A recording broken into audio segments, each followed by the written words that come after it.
Ruth, chapter 4. The marriage of Boaz and Ruth. No sooner had Boaz gone up to the gate and sat down there than the next of kin of whom Boaz had spoken came passing by. So Boaz said, "Come over, friend, sit down here." And he went over and sat down. Then Boaz took 10 men of the elders of the city and said, "Sit down here." So they sat down. He then said to the next of kin, "Naomi, who has come back from the country of Moab, is selling the parcel of land that belonged to our kinsman Elimelech. So I thought I would tell you of it and say, buy it in the presence of those sitting here and in the presence of the elders of my people. If you will redeem it, redeem it. But if you will not, tell me, so that I may know, for there is no one prior to you to redeem it, and I come after you." So he said, "I will redeem it."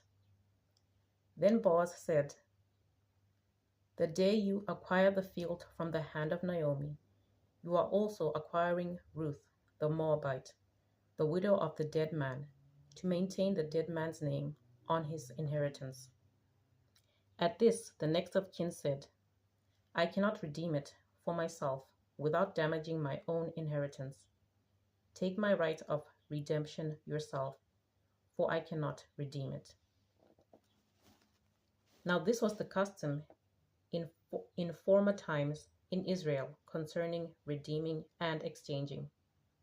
To confirm a transaction, the one took off a sandal and gave it to the other. This was the manner of attesting in Israel. So when the next of kin said to Boaz, "Acquire it for yourself," he took off his sandal. Then Boaz said to the elders and all the people, "Today you are witnesses that I have acquired from the hand of Naomi all the land, all that belonged to Elimelech, and all that belonged to Chilion and Mahlon. I have also acquired Ruth the Moabite, the wife of Mahlon, to be my wife, to maintain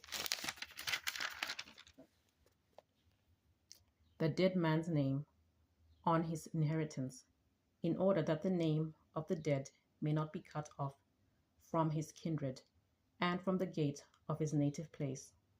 Today you are witnesses." Then all the people who were at the gate, along with the elders, said, "We are witnesses.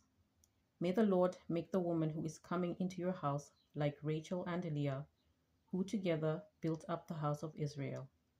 May you produce children in Ephrathah and bestow a name in Bethlehem.